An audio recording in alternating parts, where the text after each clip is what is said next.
É complexo falar em direito ambiental criminal? Antes de começar, quero aqui tecer as minhas honras, né, e meu abraço, estou estendendo aqui o meu abraço a todos os alunos que eu estou vendo aqui, né? Fico muito feliz por vocês estarem vindo e espero que com isso eu possa instigá-los cada vez mais. Tá? Eu tenho alunos pulverizados aqui, aluno também me ajudando com fotos, enfim. Vamos lá. Então, iniciando, direito ambiental criminal. É difícil falar em direito ambiental criminal em meia hora. Por quê? Porque nós temos hoje a lei de crimes ambientais. E a lei de crimes ambientais é uma lei que foi estabelecida com o intuito de ser o início de um processo de pensamento sobre a importância das condutas contra o meio ambiente e o que se fazer em face dessas condutas. Muitas são as críticas que os senhores e as senhoras vão ver a respeito por conta das sanções, por conta da inefetividade, enfim. Mas creio eu que já foi um avanço, já foi um primeiro passo. Porque antes o que nós tínhamos eram o quê? Legislações legislações e artigos de lei muito pulverizados no Código Penal e na legislação extravagante. Não havia ainda um microsistema processual penal e penal referente às condutas contra o meio ambiente. Então, aqui eu faço só um esforço histórico para que vocês tenham uma ideia, que nós tínhamos o quê? Código Penal, alguns dispositivos, contravenções penais, alguns dispositivos principalmente referente às condutas de poluição, e aqui as legislações que eu coloco para vocês. Então, Código de Pesca, agrotóxicos, Código de Caça, Lei 6938, que diz respeito à Lei da Política Nacional do Meio Ambiente. Mas vejam, tudo, volto a dizer, pulverizadíssimo e não condensado num único instrumento legal. Antes de começar essa lei, é interessante que eu coloque que alguns dos crimes elencados, notadamente contra a flora e contra a fauna, já o eram desde as ordenações, lembra das ordenações filipinas, manuelinas e tudo mais? Já eram tipificados como crimes, mas o eram por qual razão? Interesse econômico que a coroa portuguesa tinha em cima dos bens ambientais, especialmente fauna e flora. Então, não se procurava proteger, tutelar esses bens jurídicos previstos aqui nos tipos penais da Lei 9.605, por seu caráter de importância autônoma que tinham, mas sim pelo interesse econômico que eles eram dotados, dos quais eles eram dotados.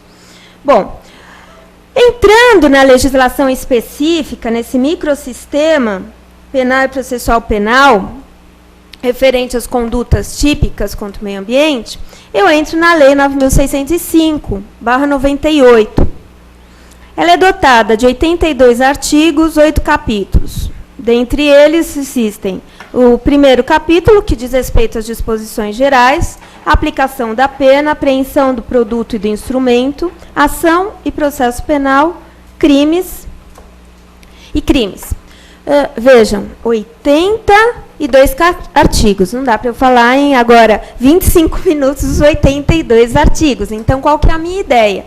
A minha ideia é trazer sistematicamente a ideologia e os aspectos mais importantes e merecedores de atenção em cima dessa lei, no que tange a essa lei.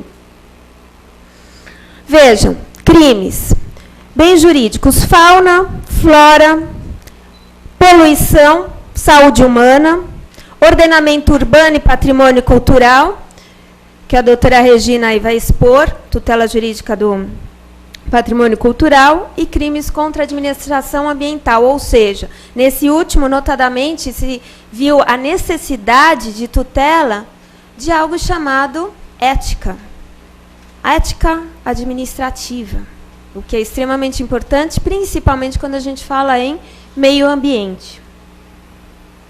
Alguns aspectos gerais, só para tecer algumas considerações. Todos esses tipos penais, eles merecem a mesma análise que se dá quando nós estudamos os tipos penais presentes no Código Penal, parte especial. Só tem um detalhe. Sujeito passivo nesses tipos penais é um pouco diferente do que se dá no Código Penal, parte especial. Porque quem que geralmente são os sujeitos passivos nos crimes em espécie? Sem ser ambientais. Pessoas identificadas, plenamente identificadas. É aquela historinha do direito civil. Perdoem-me os civilistas, meus alunos sabem que eu volto e meia lembro das lições de civil, que é Caio Tício, Tício e Caio. Né? Então, furtou subtraiu coisa alheia móvel de determinado indivíduo, Caio. Né? Agora, se eu pratico crime de poluição contra uma determinada comunidade, no que tange, por exemplo, a algum recurso hídrico, quem que vai ser o sujeito passivo? Não vai ser Caio, não vai ser Tício.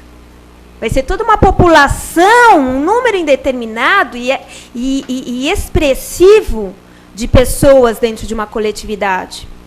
Bom, daí a gente já começa a perceber a importância do estudo num chamado direito penal difuso. Né? Eu estou rompendo a ideia de um direito penal clássico, que é aquele consubstanciado e analisado na parte especial do Código Penal, e voltando a minha atenção a crimes que geram danos a uma camada indeterminada de pessoas, que somos nós. Né? E quando nós falamos, somos nós. A questão que se coloca, algumas questões que se colocam aí extremamente importantes e críticas, que eu discordo, porque eu acho que foi um processo, como eu já voltei a falar, importante dessa lei, é que se diz o seguinte: bom, são tipos penais, mas cujas sanções são ínfimas. Ponto 1. Ponto 2. São tipos penais extremamente abertos, né? Cuja descrição, o que é aquele tipo penal aberto? É aquela descrição mais indiscriminada das condutas, mais genérica das condutas. E vem uma turma e fala assim, bom, são tipos penais abertos, na maioria, isso é extremamente ofensivo a que chamado princípio?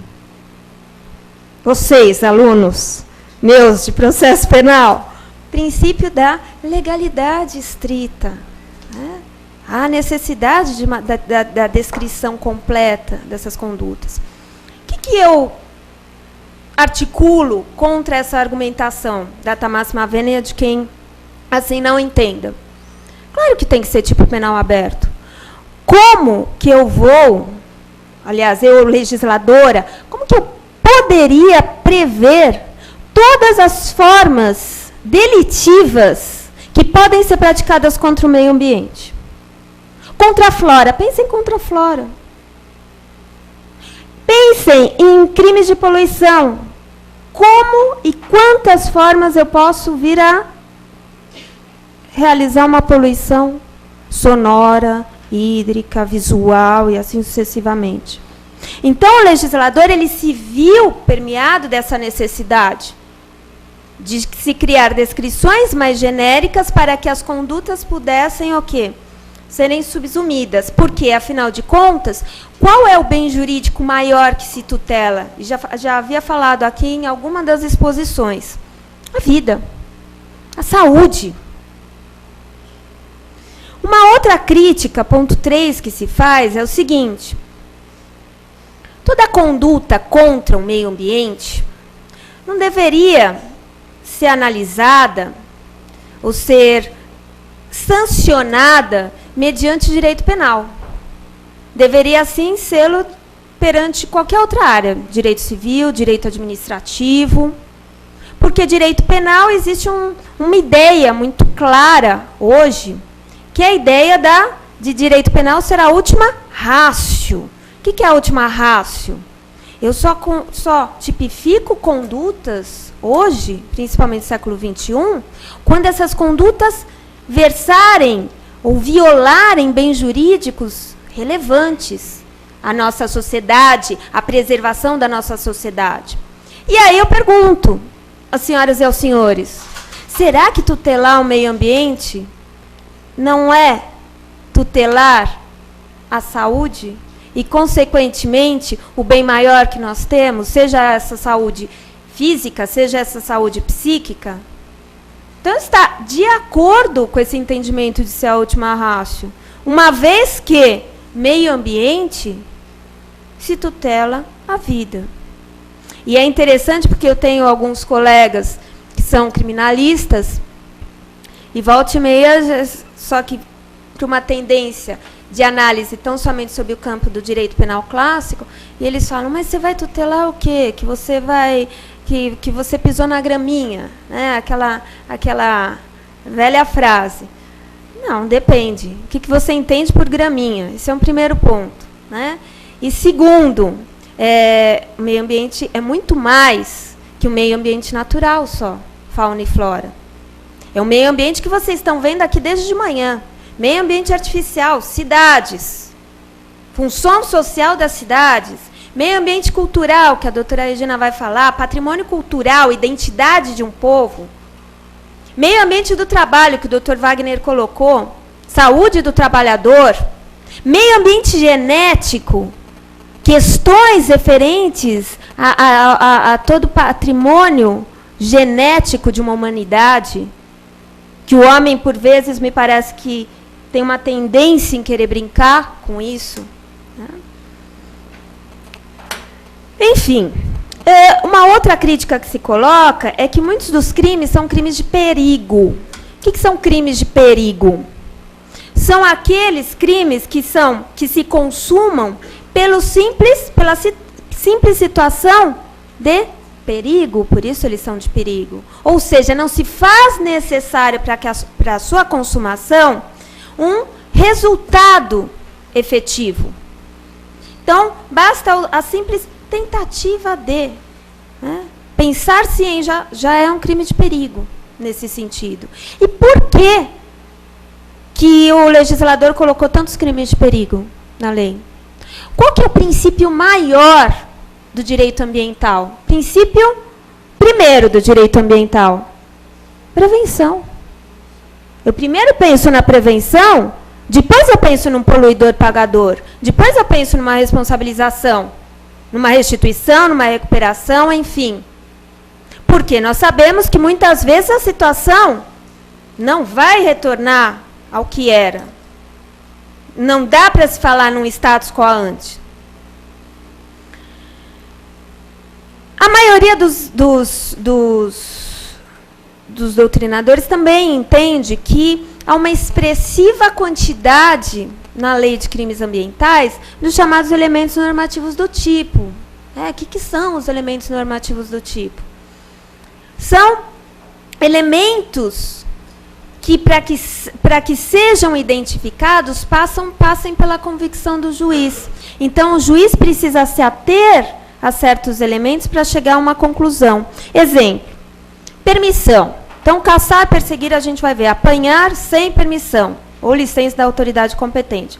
Bom, o juiz precisa entrar no campo do direito administrativo para saber o que é uma permissão, para poder, com essa doutrina administrativista, tecer um comparativo se aquilo que foi juntado aos autos é uma permissão ou é uma licença. Tá? Muito bem. Tecidas essas considerações, aqui eu só vou explorar muito rapidamente, já convido-os para o congresso que vai ter na terça-feira, que é de direito ambiental criminal, bem específico. Então, eu fiz uma divisão, o professor Fiorillo, fizemos uma divisão bem minuciosa sobre todos esses crimes. E, inclusive, na terça-feira eu vou falar sobre os crimes contra a fauna, que eu tenho predileção, pelo tema em si. Mas aqui, só para que eu dê uma notícia a vocês, existem crimes contra a fauna que vão especificamente do artigo 29 até o artigo 32, que são os mais analisados. Dentre eles, o artigo 29, que eu me permito aqui fazer uma rapidíssima análise, que diz sobre a morte, perseguição, caça, apanhamento ou utilização de espécime da fauna silvestre, sem a devida permissão, licença ou autorização da autoridade competente. Por que eu resolvi falar sobre esse crime? Porque nesse crime dá para a gente ver todas as críticas que eu acabei de colocar, que são feitas. Então, primeira coisa que se coloca. Se eu for perseguir uma determinada fauna silvestre, uma determinada espécime de fauna silvestre, por si só eu estou incorrendo na prática delitiva do 29? Não, porque existe o quê? Os elementos normativos do tipo, aqui licença, vejam, permissão, autorização. Portanto, se existir um desses três atos, ou permissão, licença ou autorização, vai incidir o quê? Uma excludente de antijuridicidade, não existe o crime. Tá? Então, o legislador pensou muito bem. Ele não foi para a área eco-xiita da coisa. Bom, não posso caçar nem uma formiga, né, como a doutora Thais falava aqui pela manhã. Posso caçar nenhuma formiga, não posso caçar nenhum passarinho, não posso caçar absolutamente nada. Não. A questão é, pode-se, vírgula, desde que condicionada a certos requisitos. Aliás, a lei penal ambiental, criminal ambiental, ela deixa muito claro isso. O que se coloca é, não vamos tolher totalmente as condutas, porque o homem vive em simbiose com a fauna, com a flora, enfim, com todos os bens ambientais, mas o que se coloca é como que vai ser vista, como que vai ser feita, vai ser analisada e olhada essa relação. Ela precisa merecer condicionamentos. E aqui, eu só saliento uma coisa que já foi dita pelo professor Juarez, na palestra dele, que quando eu falar em fauna, em flora, em saúde, né, eu vou falar o quê? Que tudo isso é um recurso ambiental, e considerando-se como tal um bem de uso comum. Essa definição é muito importante, porque hoje eu não falo mais que uma determinada espécime é de propriedade da União. Se ela é bem de uso comum do povo, assim estabelecido no artigo 225 caput da Constituição Federal, eu rompo com essa visão de propriedade. Os entes federados, eles não detêm propriedade, eles detêm o quê? Gerência, administração, como que eles vão administrar. Mas não em si a propriedade. Por quê? Porque estamos diante de um bem difuso. E é ótima essa ideia, porque se nós continuássemos falando que é propriedade da União, que é propriedade do Estado, que é propriedade do município, o que isso poderia acontecer? Quando eu me valho do Instituto Propriedade, Direito de Propriedade, quais são as linhas básicas disso? O que eu posso fazer com essa caneta da qual eu tenho a propriedade? Eu posso usar, gozar, fruir, inclusive destruir. Então, vejam a importância dessa colocação que todo bem ambiental é um bem de uso comum do povo. Por isso mesmo que se tutela as condutas que vão além, né, do que se coloca. Falar um pouquinho só do princípio que saiu com erro de grafia, princípio da insignificância, nos crimes, não só crimes contra a fauna, mas eu leciono que todos os crimes envolvidos na Lei 9.605 nem sempre são passíveis de argumentação em face do princípio da insignificância. Volto a falar, porque uma espécie, alguém pode falar, mas eu só estou prejudicando, caçando, apanhando sem licença uma espécie. Sim, mas essa espécie, ela é o quê, gente? Ela é representativa de toda um gênero. A gente sempre tem que pensar o meio ambiente nessa situação. Aqui seguem algumas causas de aumento, que todo mundo também comenta, que são interessantes. Uma que foi muito colocada é a questão do crime ser praticado durante a noite, e houve essa causa de aumento de pena justamente porque durante a noite o que acontece em termos de fiscalização? Ela baixa. Então, foi uma forma coercitiva que se teve aí para tentar lançar mão de mais um aspecto.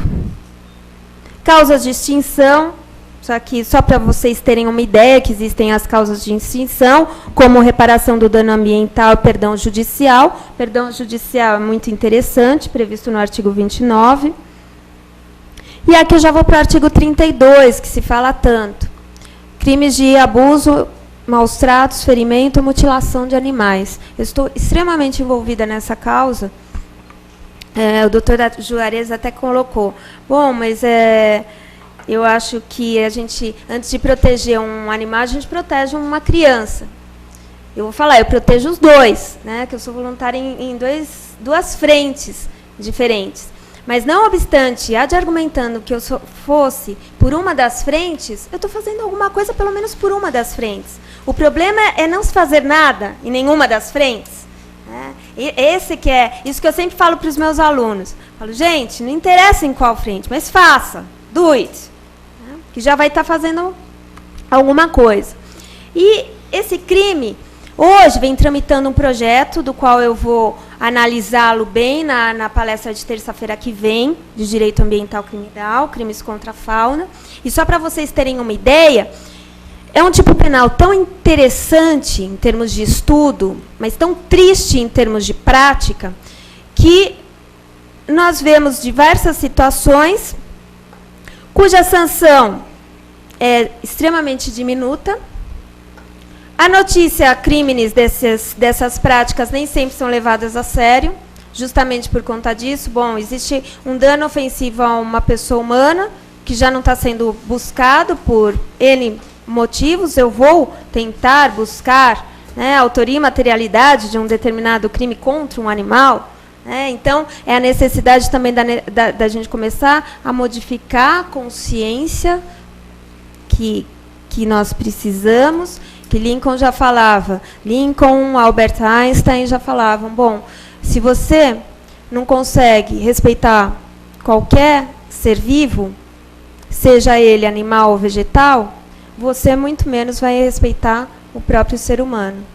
E isso é uma verdade muito clara.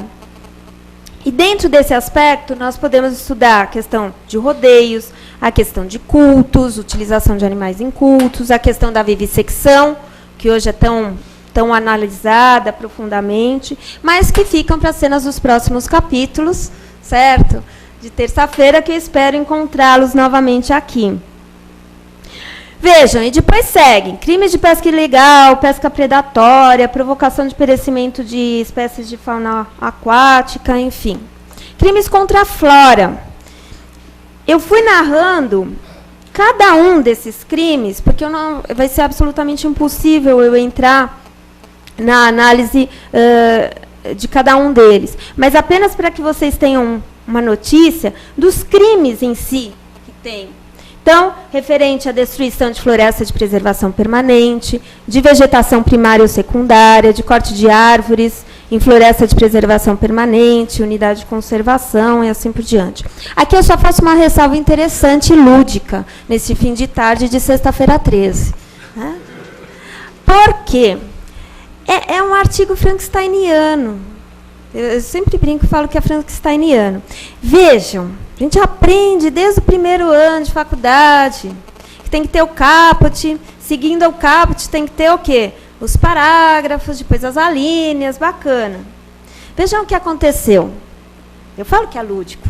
Né? 40A. Primeiro que tem... Agora está na moda essa questão, né? Parece que eles esquecem de colocar alguma coisa, aí vem 38A, 38B, C, para tentar introjetar aí no meio do corpus legislativo. Então, o que eles fizeram? Uma pérola. Porque eles vetaram o caput, mas deixaram os parágrafos. Parágrafo primeiro ainda tudo bem, é um parágrafo explicativo, que só está falando o entendimento e a definição do que são unidades de conservação. Vai. Tá. não tem tanto prejuízo assim a nossa parte cerebrina. Parágrafo 2º, está repetindo o artigo 15, falando de uma circunstância agravante. Aí vem a vexata question que explode os nossos sentidos racionais. Parágrafo 3º. Se o crime for culposo, a pena será reduzida à metade. Que crime? Simplesmente não tem. Não tem. É super interessante isso. Né? E é bacana didaticamente, só didaticamente, porque eu sempre falo para os meus alunos, cadê o princípio da legalidade? Né? Aliás, cadê o princípio da técnica legislativa? Porque não tem. Por isso que eu falo que a Frankenstein cortaram a cabeça, agora a gente é capaz de vir um 40A, 2, e assim sucessivamente. Bom, continuando, crime de incêndio, extremamente importante aqui no nosso Brasil. Crime de fabrico, venda, transporte ou lançamento de balões. E esse crime, gente, dá uma celeuma muito grande.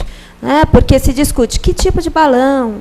É aquele balão pequenininho, né, que não tem aquela estrutura, tem uma estrutura muito simples, ou é aquele balão já grande, que tem a pecha, que pode realmente se colocar perante toda uma fiação.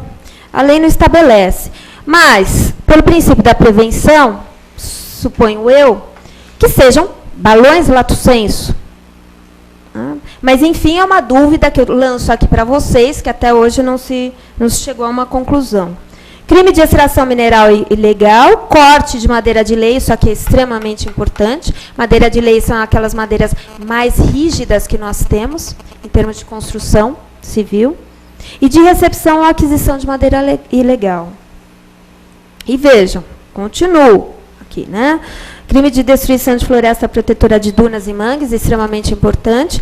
Só que eu não vejo ainda não vi ainda uma denúncia a esse respeito, pelo menos aqui em São Paulo ou fora. Eu tive a oportunidade de fazer uma viagem para um congresso em Recife, e aí eu vi uma área de mangues que estava ligando uma determinada área a outra, e eles estavam passando cimento em cima. E eu fui lá e perguntei, mas como assim, né? Houve licença e tudo mais? houve. Falei, então tá. Me dirigi, um colega meu, por coincidência, promotor, e ele falou, bom, nem eu estou sabendo disso, vou tomar providências. Aliás, eu aproveito para parabenizar o Ministério Público de São Paulo, que vem sendo super atuante nessa área criminal. Mas é como eu falei, quando a gente analisa o direito penal ambiental, não dá para a gente tentar se resguardar só com uma instituição. A gente tem que se resguardar com a instituição, Ministério Público, Poder Judiciário, Advocacia, por isso que nós estamos fazendo aqui esse encontro, faremos outros tantos. E um detalhe, consciência, volto a falar, educação. Por quê? Porque se aquele pequenininho for, desde o início, educado em termos valorativos ambientais, não vou precisar nem pensar em prevenção. Porque aquilo já está arraigado na concepção de vida dele. E assim, sucessivamente, eu não vou me delongar mais. Crime de poluição. Artigo 54, importantíssimo, um dos crimes mais importantes e também mais complexos em termos de estudo. Porque vejam a redação dele. Causar poluição de qualquer natureza em níveis tais que resultem ou possam resultar em danos à saúde humana ou que provoquem a mortandade de animais ou destruição significativa da flora. Crítica que se coloca. Causar poluição de qualquer natureza em níveis tais. Primeiro, que é poluição. Segundo, o que são esses níveis tais? Será que são níveis que, se excederem uma determinada imposição por um órgão competente, vai causar poluição? Será que aquele empreendedor, e acontece muito no nosso dia a dia, chega um empreendedor e fala assim, olha, doutora, eu estou aqui dentro dos padrões estabelecidos pelo órgão competente. Mas o que aconteceu? mesmo dentro destes padrões, provocou a mortandade de determinados animais naquela localidade. E aí, pergunta-se, pode ser tipificado ou não? A lei, ela, eu até sou a favor dos tipos penais abertos no que tange aos crimes ambientais, mas vejam, esse é deliberadamente muito aberto, porque eu não sei responder essa questão de vocês. E vocês vão encontrar dois posicionamentos, claro, um posicionamento Ministério Público, que vai indicar o quê? Não interessa se está dentro ou não dos limites estabelecidos pelos órgãos ambientais. Gerou um dano, responsabilidade vai ser o quê? Vai ter que ser integral. Indo até pela própria teoria do risco, que no direito penal é complexo de se entender. Né?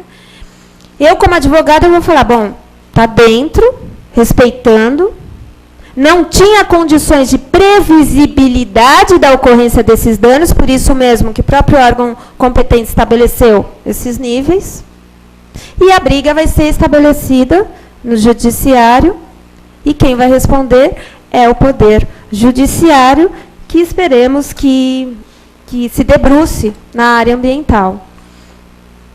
É um crime altamente perigo, porque, vejam, o que possam resultar danos. Então, não necessariamente vai precisar resultar danos.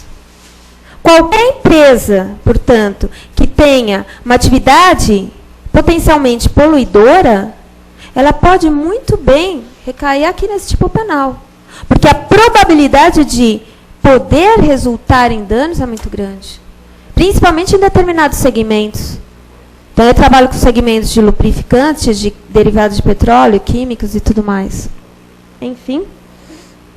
E aí, esse capítulo, ele segue com uma série de crimes também de poluição, nas suas várias formas aqui. Crimes, e ao final, crimes contra o patrimônio cultural e ordenação do território. São quatro crimes, basicamente. O que se coloca hoje, que se fala muito, é crime de pichação, crime de alteração de edificação protegida.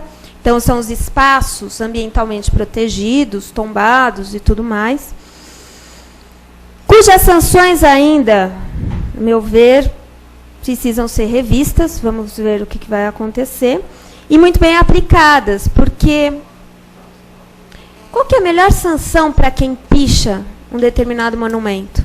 Será que é pena privativa de liberdade? Claro que não, mesmo porque a maioria dos crimes aqui estão sujeitos ao quê? GCRIM, Juizado Especial Criminal. Né? É uma pena restritiva de direitos? Uma pena de prestação de serviços à comunidade? Isso gera efeitos. Por quê? Porque é uma sanção o quê? Educacional. E quando eu falo em conduta ambiental, eu ligo novamente a questão educacional. Por fim, os crimes contra a administração ambiental. Vejam que a maioria diz respeito ao quê? A falsidade, a omissão de dever legal, impedimento de fiscalização. Isso também é muito importante. Por quê? Porque nós vemos casos tais como o que acontece, por exemplo, nos grandes empreendimentos que hoje estão sendo realizados no nosso Nordeste, que a praia está aqui, o empreendimento está aqui. Como saiu uma licença que, inclusive, rechaçou toda a população que se valia daquela área. Provavelmente, incide aí algum crime contra a administração ambiental. Um outro dado, e finalizando aqui, eu preciso finalizar, Ricardo, quanto tempo falta? Ele só não me avisou ainda porque ele tem medo que depois eu vou dar nota para ele, etc, etc. Finalizando, essa lei trouxe um importantíssimo dado que já foi trazido pela própria Constituição Federal, que é a responsabilidade penal da pessoa jurídica. Hoje, ela está inserida tanto no 225, parágrafo 3º da Constituição, quanto na lei, artigo 3º da Lei 9.605. Então, finalizando, por que se colocou aqui a necessidade da responsabilidade penal? E aí eu coloquei pelo menos duas razões. Primeiro, pela pequena eficácia das penalidades de natureza civil administrativa. Vocês vão falar, mas você acabou de falar que as sanções são diminutas na lei de crimes ambientais, e agora você me escreve pequena eficácia das penalidades em nível civil e administrativo? Como que está isso? Né? É o que eu sempre coloco para os meus alunos. Uma coisa é se responder administrativamente. O empresário responder, empreendedor responder administrativamente. Outra coisa é ele responder penalmente. Não por conta da sanção em si, mas pela pecha que sobre ele vai incidir no meio social, em termos de imagem, em termos de boa fama, em termos de contratos que têm cláusulas socioambientais.